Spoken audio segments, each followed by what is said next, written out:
Siren's Call is a psychological horror visual novel developed and published by ThePenSword on PC in 2022, and with an upgraded paid version called Siren's Call Escape Velocity coming out in 2025.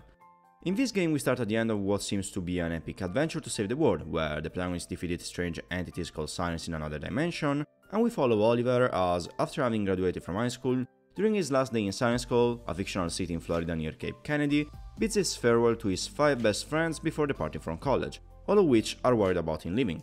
However, when his girlfriend, Violet, discovers he is not acting as usual before departing, we get thrown in a loop where we continuously live the last day before departing from the city again, and thus starts Oliver's journey in order to find a way to escape Siren's Call, which is going to lead him to discover the secrets that lie behind it. Now, at the start I thought about including this game in my typical video about free visual novels I normally release once every now and then by virtue of, being a free game, because yes, this visual novel is free and you can go play it whenever you want if you find it to be interesting. However, when I put myself down and started writing the script, I wrote, and well, let's just say the scope of the review went out of the one I normally do for that type of video. Just check the length of this video and compare it with the one of my other 2 videos about free visual novels. I think you can understand why I decided to make this entire review a video of its own, instead of putting it into one of them and taking up too much time when compared to the other games. Having said this, know that the majority of this review is going to be spoiler free, except for a section where I want to talk a little about some specific things this game does.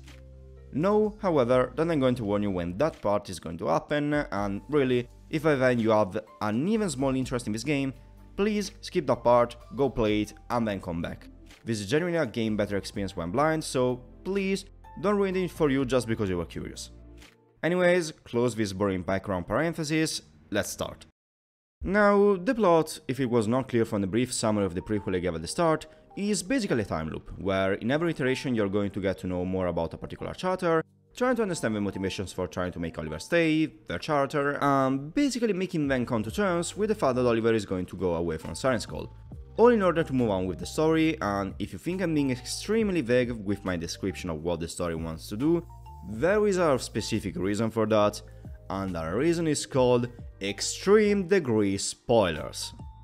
Seriously, it's kind of hard to speak about the story without making any spoilers, simply because everything I could say from after the first loop could be considered a somewhat ginormous one, so if you don't want to spoil yourself, then this high level description has to suffice, unless you want to hear the spoiler section later on.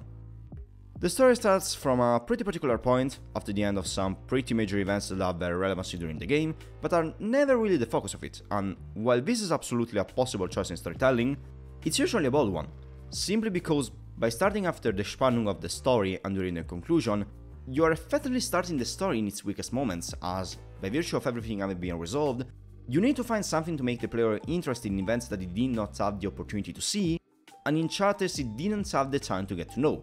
AKA, you need to find an interesting hook, an unanswered question, or something akin to that makes it so it doesn't feel like the player is totally out of the loop.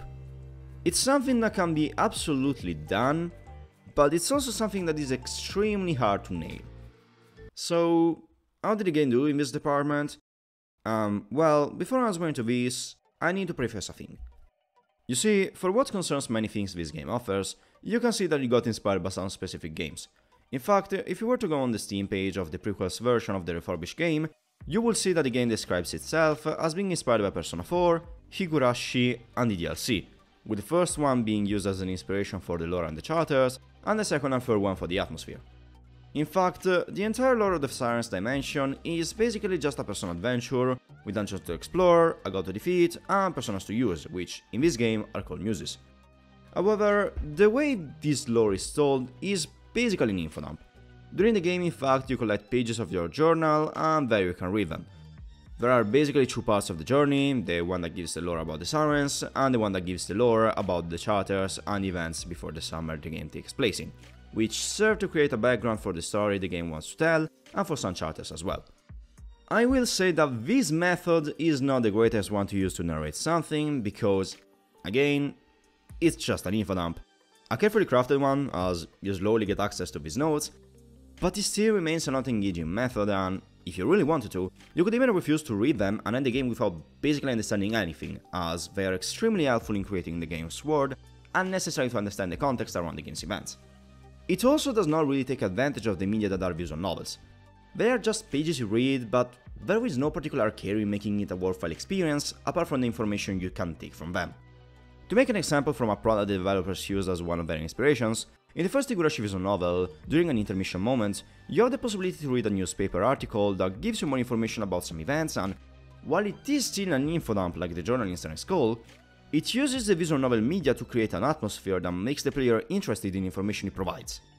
In Siren Skull, instead, it's just a piece of text. Nothing more, no particular music, no carrying exposition, apart from the fact you unlock these notes throughout the entire game, so to only give you little pieces of info and make you want more, which shows how the game could have taken advantage of being a visual novel to offer a more enticing experience, but just settled for the easiest thing on the book.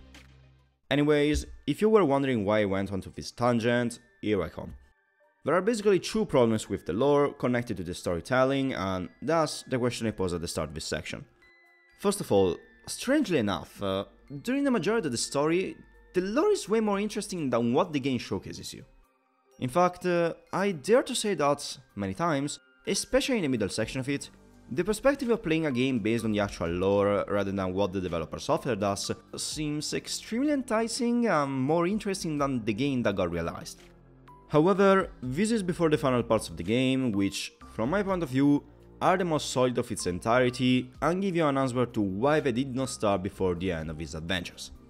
So, while the story is an interesting hook, discovering why we are blocked in Siren Skull, for the majority of the game the lore seems to be way more interesting than what the game is trying to show, which is not the greatest thing from a narrative perspective, especially because, and this is the second problem, the lore has, somewhat, no importance at all. I'm not going to elaborate further, as it would be a big spoiler if I did, but just know that the lore has no importance at all in the story, and the only thing you need to know is that these guys beat the Sirens in another dimension, and that their group is called Midnight's Guard, nothing more. So, basically, the most interesting part of the story, one that could have been used to rope the player even more into the narrative, got basically disregarded completely for other story reasons.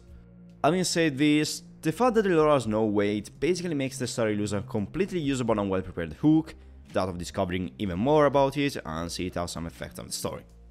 However, the original hook is still somewhat solid and well built, so I will say that, while there were the bases to actually start the game before the point the writers decided to start, this game did a good job at constructing a story by starting at the end.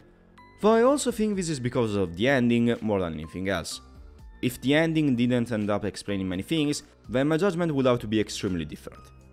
Changing topic, as I said before, if for the lore and the characters this game took inspiration from Persona 4, for the atmosphere it actually took it from Higurashi and Doki Doki Literature Club. And here is where a big problem lies. You see, while I don't fail to see their influence, I also think that the developers took some things from these titles without really knowing why did they work in their references. What they basically did was to replicate the DLC's horror and fourth wall breaks, for it uses them way less than what that title did, and Higurashi's creepy atmosphere. Something that is incredibly hard to do, as no game like Higurashi made me hold my breath for a simple round of a card game. I don't joke when I say that the reason I never finished the first Higurashi title is because the atmosphere really creeped me out, and it did this without even doing anything explicitly creepy, except probably for the dump scene and the newspaper article optional scene. Those two are a perfect example of setting a creepy atmosphere in a visual novel, while making it seem natural and using the medium at its full capabilities. However, I'm sorry to say this, but they absolutely failed at what they tried to do. The other part is a complete failure. It basically reduces to some jumpscare images in the first loop, and then is never really brought up ever again, if not towards the end, which is the only occasion when I actually felt it did a satisfying job, though also not a great one. Look, let me give you two examples to actually showcase this, one that happens at the start of the game, and one that happens at the end, and tell me if they actually work as horror for you. Spoilers ahead if you don't want to spoil anything of this game, and again, if you want to play it, please skip this part, otherwise, I talk too much, let the game do the talk.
Returning to what we were talking about before, I say that this game also has some fourth wall breaks moments, and they are somewhat okayish, though there is a thing that leaves me disappointed. At the end of each loop, your save file gets deleted, and while I understand the possible reasoning behind it, being that after you have finished the loop you can go back to it, it has the big problem that, in order to fully unlock the gallery, you need to make some specific choices in certain moments of the game, which makes this one a nightmare for completionists. Sure, after you have finished the game you unlock a scene selector, but at that point, why not directly scrap the save file deletion mechanic and save a bit of the player's time in the process? In the end, it's just annoying, and for how symbolic it might be, it doesn't serve any real purpose. This is one of the things I think the developers inserted because they thought it was cool, but didn't really think about the reason why it needed to be there. However, apart from this minutiae, the thing I have to really highlight for how much they missed the mark is the atmosphere. I'm sorry, but it never felt creepy. If not maybe at the end. In fact, this game's atmosphere is just strange. I would dare to define it surreal, but even more than that, many times it's just kind of all over the place. This is because this game likes to try and subvert expectations by alternating between more laid-back moments and then more strange ones, but while this is not a bad idea per se, first of all, it lacks a writing capable of creating tension. Many moments that could indeed be tense end up falling flat because the writing is incapable of actually constructing a real aura of mystery, or terror, or creepiness that could actually make this work, which is something the game absolutely tries to do, because Siren's Call tries to be creepy. It just simply fails at it. And secondly, because many times these moments are... Look, I don't really want to say it, but sometimes they are comical. A random example of this. In category 3, so the fourth loop of the game, there is an event where you get chased around by one of the chatters with a wood plank simply because he wants to train you and make you run. I can understand they wanted to make this event feel creepy, while also being somewhat symbolic, but the first thing I did when I saw it was laugh. It was just so random that I did not feel any tension whatsoever, because it was not constructed, it was not prepared, it was just thrown at random at me after a more normal looking event. Comparing it to another free visual novel I reviewed, in which the game's first act is way creepier than the entirety of this game's atmosphere, and I think that the problem seriously lies with the writing. The more I think about it, the more it seems less a writing made for pure creepy or horror atmosphere, and more something made for more serious and grounded situations, where horror is mostly a secondary thing and not the primary focus. In fact, when in the final loop these two things take the reins of the story, the quality improves as, again, I think the final loop is the best part of the entire game, and there is also the only time the game actually succeeded in being somewhat horrorish, which makes me ask why they were unable to have the same level of writing throughout the whole game. The ample use of foreshadowing and symbols throughout it makes it clear that it wanted to tell a story, it was just unable to actually construct the right atmosphere around it, which is quite a shame, as I think a better atmosphere would have elevated what is, in the end, an enjoyable, well-studied and well-laid down story, up to a whole another level. Still, I have seen that they have tried to actually change this in a prologue version of Escape Velocity, so maybe in the paid release of the game this thing is going to change, but we are not here to judge that version, we are here to evaluate the original game, and here more could have been done under this aspect. Anyways, moving on and returning to the story, during every loop you are going to have various events to see, with a preponderance for events with the character the loop focuses on, and in the first two, you also are going to have a time limit during which to say goodbye to your friends. If you are unable to do so, the loop restarts, if you were able to, congrats, move on to the next one. The method of moving to the next loop is by making determined choices during certain events, which normally lead to a fight with the loop character. Just use a lot of inverted commas when talking about fights, because it's basically a little interactive section that changes from character to character and requires you to just pick a specific choice so to progress and not be stuck in the loop again. This can be considered a quite annoying method of progression, simply because the game does not always do a great job of making you understand what choice will actually move you forward, so you could find yourself wasting time just trying every single option until you find the one that actually works. And in general, this game does something peculiar with its choices, as the only real place where they have any relevancy are these fights, the first loop, and the last one. However, during the entirety of the game, apart from these moments, while you are going to be offered choices, the MC is basically going to do whatever he wants, not listening to your choices, which can make the game feel like a kinetic visual novel that gives you the illusion of choice. While this is absolutely a possible reaction to this, especially if you like to be given a meaningful role in the story as a player, story-wise, this choice makes a lot of sense, and it's something that has to be appreciated because it shows Oliver as an independent agent rather than just as a method for the player to interface with the game's world. Speaking of choices, some events give you the possibility to regress, that is, to see them in a different way than the basic ones, or to return back in some instances and try another choice. Is this system necessary? No, not really. Is it cool to have it? Yeah, kind of. However, returning to the story, the events many times are not that interesting or necessary. There is a lot of unnecessary dialogues throughout the game, and some events, while useful to make you even more aware of the strangeness of the entire situation than you already were, could have been better thought. This is also because the general writing of the dialogues is average at best. It generally behaves well, but there are some moments where the quality of the writing is not stellar. An example of this are some of the characters' discussions, which seem even more unrealistic than the strange setting around them, and, used against words, hard for me to care about these kids if they don't even talk like real people, you know? Now, this, coupled with my previous talk about the writing being unable to really establish an atmosphere, may seem like the writing is completely off the mark. But it's not. It is still a normal one you can read, it's not bad, just run of the mill, and the only reason I'm here underlining this minutiae, at least for the majority of people, is simply because I think the idea behind this entire game was solid, and if it was coupled with a better writing, it would have been an even better game than what it was.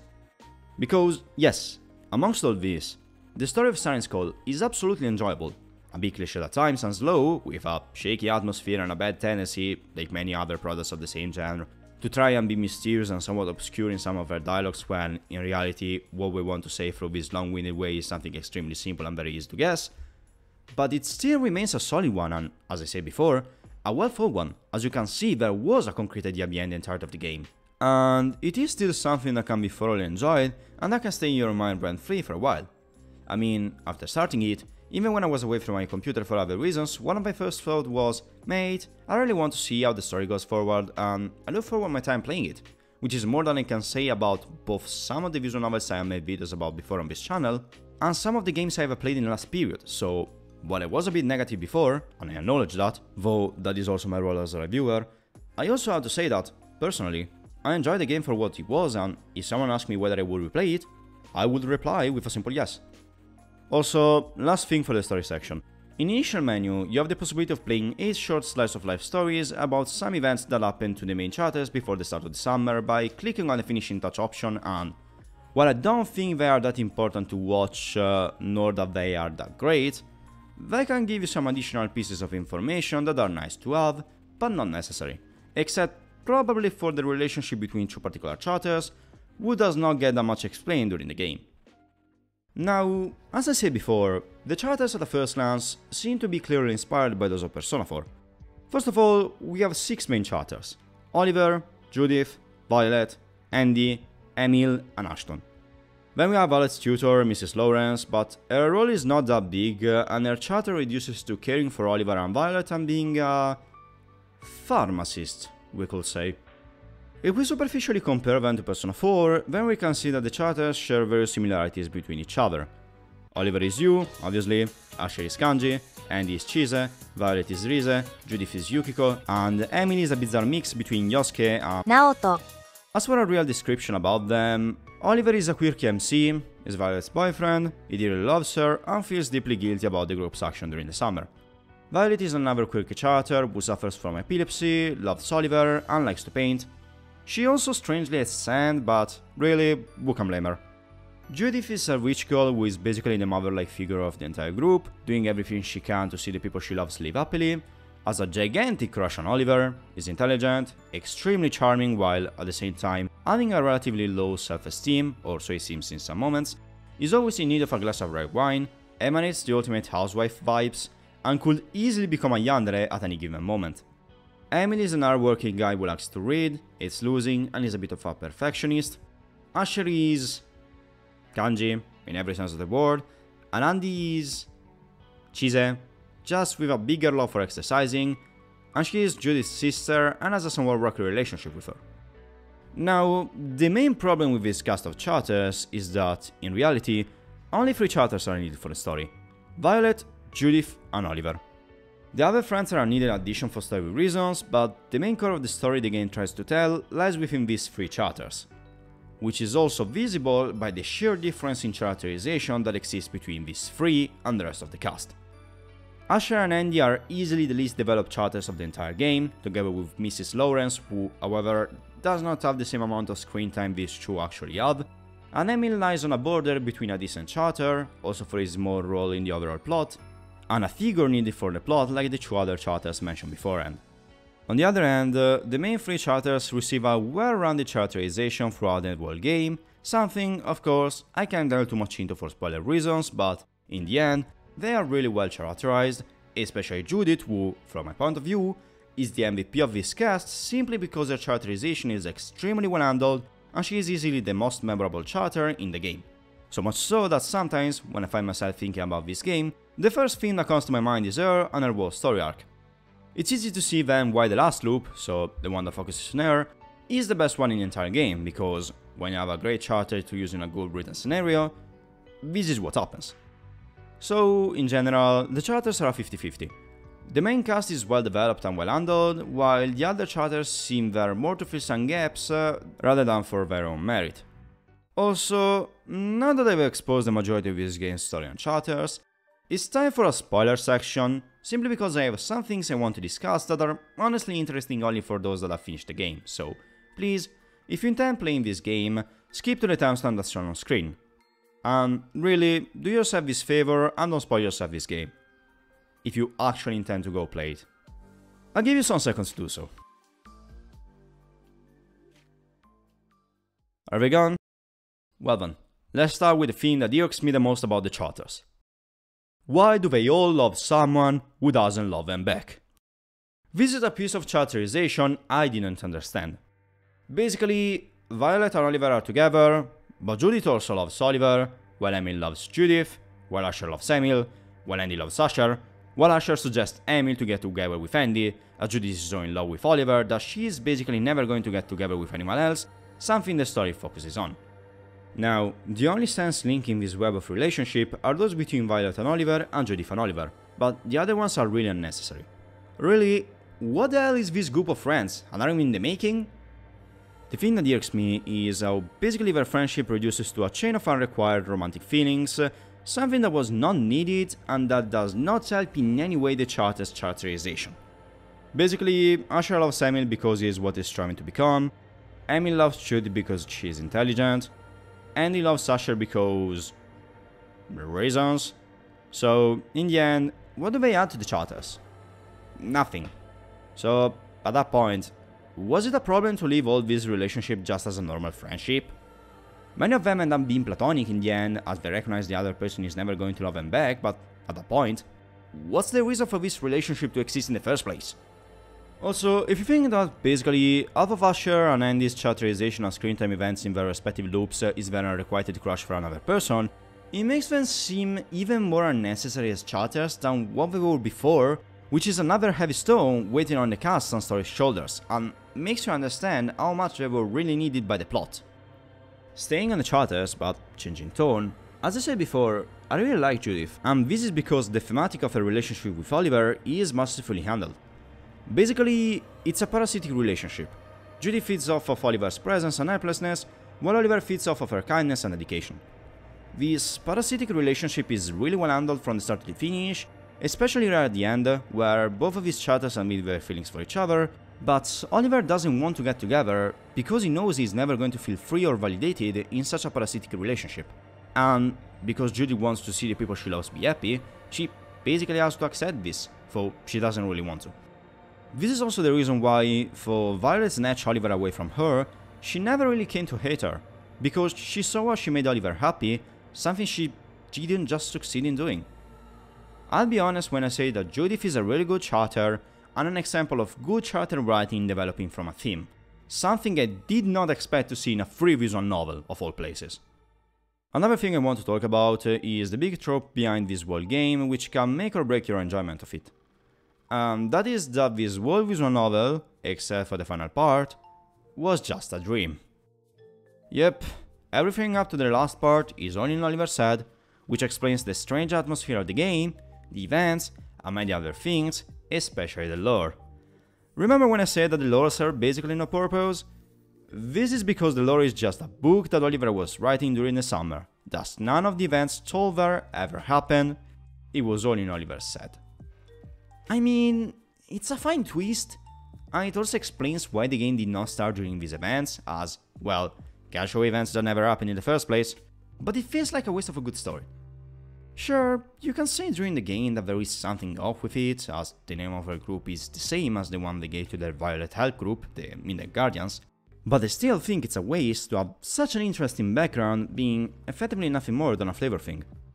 However, returning to the whole game being a dream, while it was a bit of a letdown simply because it is such an overused trope to explain surreal stuff and try to bring it back to a sense of reality, see here also why I say that the game's writing is more suited for grounded stories rather than for creepy or atmospheric ones. It effectively closes the story well, and I have no big problems with it, apart from the lore, but I've already talked about it. However, you could ask, if you have not played the game and are still here, why it was all a dream?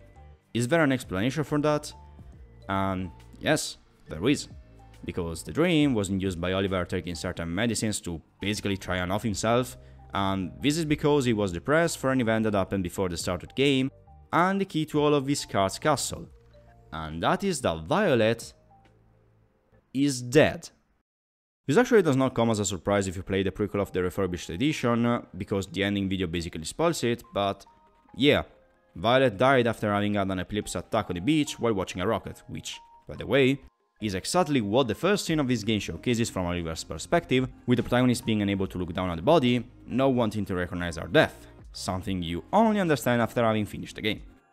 This is also the reason why she always appears on the beach during the game, and why there is always a rocket departing when you meet her at the end of every loop, even though she states that she hates sand, another foreshadowing moment this game employs. So, basically, the entire dream is his brain trying to make Oliver understand she is really gone and move forward, like all the people that live his dream do. As I said at the start, every loop focuses on a character, but what I did not say is that, at the end of the loop, that character leaves the dream and is never seen again, which is basically Oliver's brain showing how the other people were able to move forward and that Oliver needs to do the same. In general, after having said this, let me reiterate that I think the story of Siren's Call is well constructed, exactly because of many of the things I have said here, which make it so the story has sense, while also trying to be somewhat mysterious. Also, one of the last things for this spoiler part. As I said before, I think the finishing touch stories are not that necessary to play, but if there is a thing I suggest you watch are the step stories, mostly because they give some additional information about Judith and her being basically accused of being a manipulative sociopath by Mrs. Lawrence thanks to her charm, something that seems to subjugate everyone around her, which leads her to ask her sister if the reason she did not go to college was because of her and, in the end, declare that she doesn't want her little happy world to change. It also shows the reason of the hostility between her and Mrs. Lawrence, as, apart from this, Lawrence warns her that, if she were to do anything strange to Oliver and Violet, there could be consequences, if you catch my drift. And after Violet's death, Judith comes crying to Lawrence, not knowing what to do and feeling guilty of Violet's death, and Lawrence, sarcastically, declares her the winner of the previous discussion about Oliver, and basically tells her to get the fuck out of her house. This hostility is shown in the last part of the game, the one set in the real world where Oliver succeeds in moving past Violet's death and towards a better future, but is not exactly explained, so seeing it being somewhat addressed in these short stories was a nice touch, and the only reason I would say you should play them. Unless you're interested in seeing Asher being turned down by Emil, with Asher suggesting Emil to drop his feelings for Judith and get together with Andy, with him alluding to the fact that Judith is never going to make him happy, or Andy modeling for Violet, or Asher breaking stuff under the orders of Judith, or Lawrence's thoughts about language, which are surely interesting, if not a little banal. Anyways, the spoiler section has ended, let's move on with the rest. Talking about the art style, the character sprites are good looking, and the backgrounds during the game are basically normal images modified with the oil paint Photoshop's filter or something akin to that, and while they don't look bad, they kind of clash with the character's art style, something that's probably more evident when these backgrounds are not filtered. There is to say that there is a reason for this, and if you have watched the spoiler section, you will probably understand what I mean, but still, they butt heads a bit with the character sprites, and that is a fact I need to acknowledge. There are a few CGs in this game and they are mostly decent and enjoyable, though if you intend to play the refurbished version, know that there are more and better CGs there. As I said before, however, the method to unlock images in the gallery is a bit unorthodox, especially for all the images that are not CGs, so while it is not strictly correlated to the art style, it is something that still needs to be said. As for the music, the game has a solid selection of songs and uses them in an intelligent manner, with creepier songs for the more surreal moments and with more laid-back ones for the more normal ones. The game also likes to use silence a lot during the game, sometimes even when I think it was unnecessary, but this makes for a good thing when the scene needs to transition towards a specific field. You need to set a creepy scene, slowly introducing the silence and disturbing melody.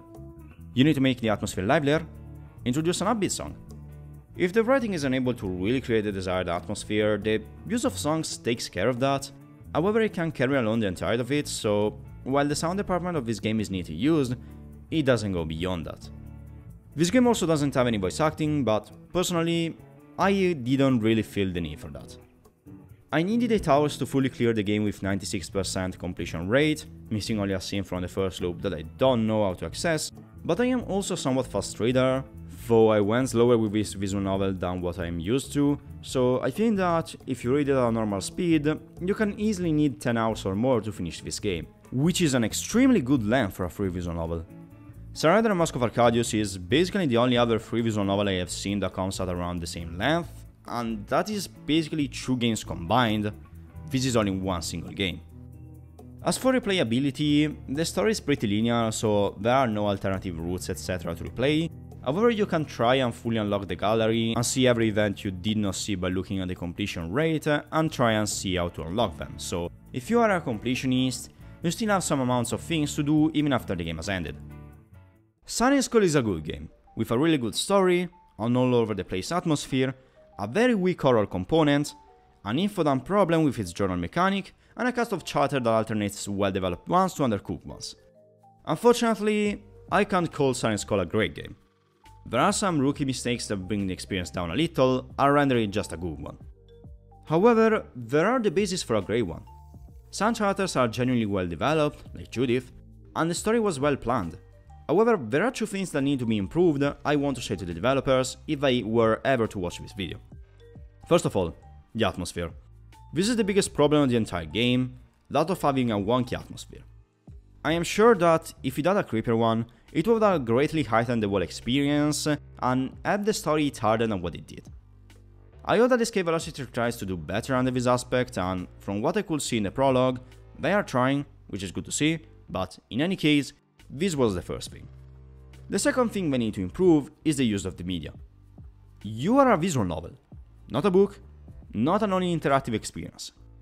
Thus, use every instrument at your disposal to hit a player, to rope him into the world you're showing him, to make him feel something, because a game is at its strongest when it succeeds in making the player feel some sort of emotions, no matter whether they are positive or negative. An example of this mistake is the journal. It's just so boring, and no matter how interesting the information you want to give is, if you don't give the player a reason to care, it is not going to bother using it.